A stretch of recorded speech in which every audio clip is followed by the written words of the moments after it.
জাকারিয়া আলাইহিস সালাতু ওয়াস সালামকে যখন আল্লাহ তাআলা অর্ডার করলেন, হুকুম করলেন, ও জাকারিয়া তোমাকে আমি নবী হিসাবে গ্রহণ করে নিয়েছি, আমার বন্ধু হিসাবে গ্রহণ করে নিয়েছি। ও জাকারিয়া এখন থেকে তোমার কাজ হবে আমার কালেমা মানুষের কাছে পৌঁছিয়ে দেওয়া, মানুষের দ্বারে দ্বারে পৌঁছে দেওয়া, মানুষের কাছে সত্য উদ্ঘাটন করা। জাকারিয়া আলাইহিস সালাতু ওয়াস সালাম আল্লাহর কথা মতো, আল্লাহর ডাক মতো জাকারিয়া আলাইহিস সালাতু ওয়াস সালাম এবার কার্যক্রম শুরু করে দিচ্ছেন। আল্লাহ তাআলা যখন বলেন, ও জাকারিয়া আমার কালেমা তুমি প্রচার করো তোমার উম্মতের মধ্যে। জাকারিয়া আলাইহিস সালাতু ওয়াস সালাম কালেমা প্রচার করতেছে, কেউ বা গ্রহণ করে, কেউ বা গ্রহণ করে না, কেউ বা জাকারিয়া আলাইহিস সালাতু ওয়াস সালামকে কটূক্তি করে, কেউ বা ব্যঙ্গ করে, কেউ বা আবার অকথ্য ভাষায় গালিগালাজ করে, কেউ বা দূর দূর করে জাকারিয়া আলাইহিস সালাতু ওয়াস সালামকে তাড়িয়ে দেয়। সম্মানিত ভাইরা আমার, একটা মজলিসে কিছু কাফেররা তারা যখন বৈঠক করতেছে, সেখানে জাকারিয়া আলাইহিস সালাতু ওয়াস সালাম চলে গেলেন কালেমার দাওয়াত নিয়ে। জাকারিয়া আলাইহিস সালাতু ওয়াস সালাম কালেমার দাওয়াত দিলেন, আর ওই কাফেররা জাকারিয়া আলাইহিস সালাতু ওয়াস সালামকে মারার জন্য সবাই রেডি হয়ে গেলেন। যে কেমন লোক, এই কেমন ব্যক্তি আমাদের মাঝে এসেছে, তাকে আমরা চিনি না জানি না, সে কালেমা নিয়ে এসেছে, তো আর কথা আমরা বিশ্বাস করব না, তার কথা আমরা গ্রহণ করব না। আমরা আমাদের বাপ দাদাদের যে ধর্ম সেটাই আমরা গ্রহণ করব, আমার বাবারা যেটা গ্রহণ করেছে আমরা সেটা গ্রহণ করব, আমার মায়েরা যেটা গ্রহণ করেছে সেটা আমরা গ্রহণ করব। আমাদের কাছে মূর্তি পূজাই ভালো, আমাদের কাছে দেবী পূজাই ভালো। আমরা সূর্যের পূজা করব, গাছের পূজা করব, মাছের পূজা করব। জাকারিয়া আলাইহিস সালাতু ওয়াস সালামের কথা মতো আমরা কাজ করব না। জাকারিয়া আলাইহিস সালাতু ওয়াস সালাম কালেমার দাওয়াত দিচ্ছেন, তারা রাগান্বিত হলো, তারা বলো, জাকারিয়া এখান থেকে তুমি চলে যাও, যদি তুমি চলে না যাও তাহলে আমরা তোমাকে হত্যা করব, পৃথিবী থেকে তোমাকে সরিয়ে দেব, পৃথিবী থেকে তোমরা আমরা উঠিয়ে দেব, আর কালেমার দাওয়াত তুমি দিতে পারবে না। সম্মানিত ভাইরা আমার, তারপরও আল্লাহ তাআলার কথা মতো জাকারিয়া আলাইহিস সালাতু ওয়াস সালাম কালেমার দাওয়াত দিয়ে দিলেন। তারা ওই মজলিস থেকে উঠে এবার জাকারিয়া আলাইহিস সালাতু ওয়াস সালামকে মারবে। জাকারিয়া আলাইহিস সালাতু ওয়াস সালাম ভয়ে সেখান থেকে দৌড় মারলেন, সেখান থেকে পালিয়ে যাচ্ছেন না, সেখান থেকে পালিয়ে যাচ্ছেন। আর কাফির মুশরিকরা পিছু পিছু ধাওয়া করতেছে, ও জাকারিয়া আজকে তোমার শেষ দিন, কেউ তোমাকে বাঁচাতে পারবে না, নতুন নতুন কথা নিয়ে তুমি আর আমাদের কাছে আসতে পারবে না, আজকে তোমার শেষ বিদায়, তোমাকে আমরা হত্যা করব, খুন করব, পৃথিবী থেকে আমরা তোমাকে সরিয়ে দেব। সম্মানিত ভাইরা আমার, জাকারিয়া আলাইহিস সালাতু ওয়াস সালাম দৌড়াচ্ছে তাদের ভয়ে, দৌড়াচ্ছে তাদের ভয়ে, আর মনে মনে ভাবতেছে ওরা তো আমাকে শেষ করে দিবে, পৃথিবী থেকে আমাকে তো ওরা বিদায় করে দিবে, আমি কার কাছে কালেমার দাওয়াত নিয়ে যাব, কার কাছে আমি আল্লাহর কথাগুলো পৌঁছে দিব, এই চিন্তা করতেছেন আর সামনের দিকে এগোচ্ছেন। কিল কুনারা না পেয়ে হযরত জাকারিয়া আলাইহিস সালাতু ওয়াস সালাম বিশাল একটা গাছের মধ্যে যে রেস্ট নিচ্ছেন, আর গাছকে ডাক দিয়ে বলেছিল, গাছ আজকে আমাকে কেউ বাঁচাতে পারবে না, আমি বুঝতে পেরেছি, ও গাছ তুমি একটু ফাঁক হয়ে যাও, তোমার ভিতরে আমি একটু ঢুকি, তুমি আমাকে একটু সাহায্য করো। জাকারিয়া আলাইহিস সালাতু ওয়াস সালামের কথা মতো গাছ দুই ভাগ হয়ে গেল, আর জাকারিয়া আলাইহিস সালাতু ওয়াস সালাম সেখানে ঢুকে গেলেন। কাফির মুশরিকরা পিছন দিক থেকে জাকারিয়া আলাইহিস সালাতু ওয়াস সালামকে ধাওয়া করতে করতে করতে করতে ওই গাছের নিচের মধ্যে গেলেন। দেখলেন জাকারিয়া কোথায় গেল, আমাদের চোখের দৃষ্টিতে আমরা তাকে দেখতে পারছি না, জঙ্গলে গেল, বনে গেল, কোথাও যখন জাকারিয়া আলাইহিস সালাতু ওয়াস সালামকে পেল না, আবার ঘুরে ঘুরে ওই গাছের মধ্যে রেস্ট নেওয়ার জন্য আসলো। সম্মানিত ভাইরা আমার, ভালো করে শুনবেন, খেয়াল করে শুনবেন, আল্লাহ রাব্বুল আলামিন কিভাবে আমাদেরকে কোরআনের কথা, নবী রাসূলদের কথাগুলো বর্ণনা করতেছেন। জাকারিয়া আলাইহিস সালাতু ওয়াস সালাম গাছের ভিতরে ঢুকে আছেন, কেউ যখন বলতে পারতেছে না কোথায় গেল জাকারিয়া, কোথায় গেল জাকারিয়া, একজন শব্দবেশী শয়তান, মানুষ রূপে শয়তান, তিনি তাদের কাছে আসলেন আর বললেন, আমি বুঝতে পেরেছি তোমরা কাকে খুঁজতেছো, আমি বুঝতে পেরেছি তোমরা কাকে খুঁজতেছো।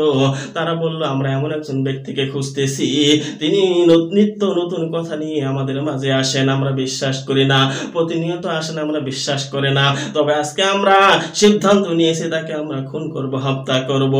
মানুষরূপী শয়তান তিনি তাদেরকে বললেন, আমি তোমাদেরকে ওই লোকটার খোঁজ দিতে পারি। তারা বলল, কোথায় গেছে আপনি একটু বলে দেন দয়া করে, মেহেরবানি করে, আমরা তাকে শেষ করে দেই। জাকারিয়া আলাইহিস সালাম গাছের ভিতরে ঢুকে আসেন। শয়তান এবার তাদেরকে বলতেছেন, শোনেন আমি যে কথাটা বলবো বিশ্বাসযোগ্য নাও হতে পারে, তবে আমি বলে দিচ্ছি তোমরা যেহেতু তাকেই খুঁজতেছো আমি বলে দেই, ওই যে গাছের ভিতরে ওই লোকটা ঢুকে পড়েছে। তারা বিশ্বাস করতেছে না, তারা বলতেছে তুমি পাগল হয়ে গিয়েছো, মানুষ আবার গাছের ভিতরে ঢুকে কেমনে? গাছের ভিতরে তো ঘর বাড়ি নাই, ঢোকার কোনো জায়গা নেই, দরজা নাই, সেখানে কিভাবে ঢুকবে? আমাদের বিশ্বাস আসে না। শয়তান বলল, আমি আগেই বলেছি বিশ্বাস নাও হতে পারে, তবে যদি আমি কিছু প্রমাণ তোমাদেরকে দিই তাহলে তোমরা বিশ্বাস করবে। কাফের মুশরিকরা বলল, হ্যাঁ বিশ্বাস করব যদি তুমি প্রমাণ দিতে পারো। সম্মানিত ভাইরা আমার, শয়তান কিভাবে ষড়যন্ত্র করতেছে আপনি একটু খেয়াল করেন, একটু লক্ষ্য করেন কিভাবে শয়তান মুসলমানদেরকে ধোঁকা দিচ্ছে, ইমানদারদেরকে ধোঁকা দিচ্ছে, কিভাবে শয়তান ওদেরকে পরামর্শ দিচ্ছে। এবার শয়তান বলল, তোমরা থিংস করো, চিন্তা করো, যাকে তোমরা পিটাচ্ছিলে তার পরনে কি ছিল? তারা বলল সাদা পোশাক ছিল। হ্যাঁ সাদা পোশাক ছিল। শয়তান বলল, দেখো তো যাকে তোমরা খুঁজতেছো ওই গাছের ভিতরে ঢুকেছে, ওই যে একটা সাদা কাপড় দেখা যাচ্ছে, ওই সাদা কাপড় দেখে তোমরা তাকে চিনতে পারো কিনা? তারা সেখানে গেল, দেখলো সাদা কাপড় সেখান থেকে একটু বের হয়ে আছে। জাকারিয়া আলাইহিস সালাম ভিতরে ঢুকেছে, তার পরনের কাপড় একটা কোন ওখান থেকে বের হয়ে আছে। সম্মানিত ভাইরা আমার, লোকেরা আবার কি করলো?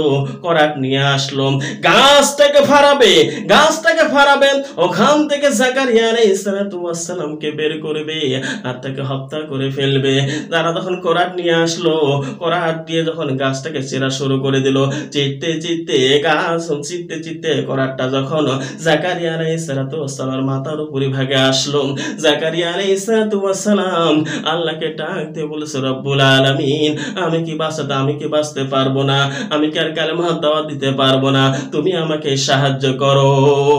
সম্মানিত ভাইরা আমার, আল্লাহ জাকারিয়া আলাইহিস সালামকে ডাক দিয়ে বলেন, ও জাকারিয়া এই কথাটা তুমি যদি গাছে ঢোকার আগেই আমার কাছে বলতে, আমার কাছে সাহায্য চাইতে, আমি আল্লাহ রাব্বুল আলামিন তোমাকে সাহায্য করতাম। কিন্তু তুমি জাকারিয়া আমার কাছে সাহায্য না চেয়ে তুমি একটা গাছের কাছে সাহায্য চেয়েছো।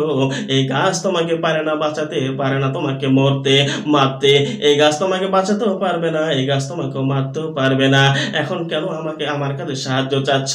ও জাকারিয়া ধৈর্য ধারণ করে যদি তুমি সেখানে থাকতে পারো, কঠিন মুসিবতের দিন আমি হয়তো বলতে পারবো আমার জাকারিয়া নবী আমার উপর ধৈর্য ধারণ করেছিল। তবে শব্দ হলো ধৈর্য ধারণ করে তোমাকে গাছের ভিতরে থাকতে হবে, আহা করা যাবে না, শব্দ করা যাবে না, চিল্লাফিল্লা করা যাবে না, ওই গাছের ভিতরেই তোমাকে থাকতে হবে। সম্মানিত ভাইরা আমার, এদিকে কাফের মুশরিকরা করাত দিয়ে যখন গাছ চিরা শুরু করে দিল, গাছ চিত্তে হযরত জাকারিয়া আলাইহিস সালাম মাথার উপরে ভাগে আসলো, আর জাকারিয়া আলাইহিস সালাম আল্লাহর স্মরণে সেখানে জিকির করতে শুরু করে দিলেন।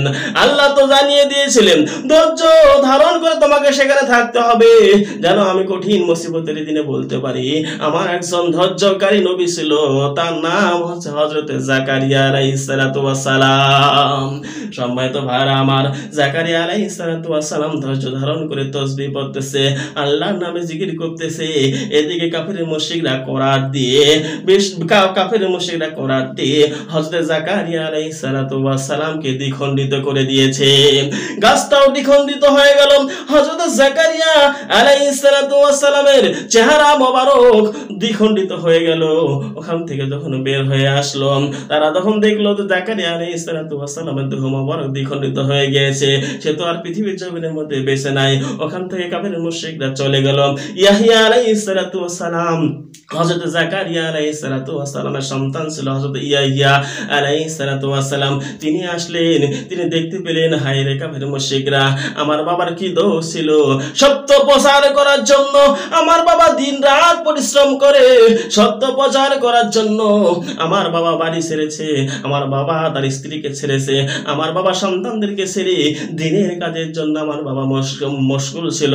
আর তোমরা কাফের মুশরিকরা সহ্য করতে না পেরে আমার বাবাকে তোমরা পৃথিবী থেকে সরিয়ে দিয়েছো।